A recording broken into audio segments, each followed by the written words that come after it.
And welcome back to the Halftime Report. I'm Dominic Chu. This is Futures Now. Crude oil hovering now down over 2%. You can see there extending losses on that inventory data earlier this morning, sinking to 1-month lows.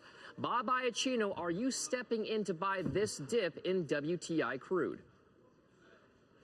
No, I am not. That's the fourth build in crude oil in EIA in a row now. Even though the gasoline drew, that's 50-50 on that. 2 of 4 draws in the last 4 weeks. So overall, it's more supply into the weakness with the end of the summer driving season and some of these supply concerns kind of ebbing away with Saudi Arabia and Russia overproducing in September and the tensions between the U.S. It looks like President Trump is giving Saudi Arabia quite a bit of leeway so they don't have to come through with that threat to take oil off the market. So I'm not buying this. All right, Brian Stutland, WTI right now $70 and change. Oil now down around 9% from 2018 highs. What key levels should we be watching in this particular trade?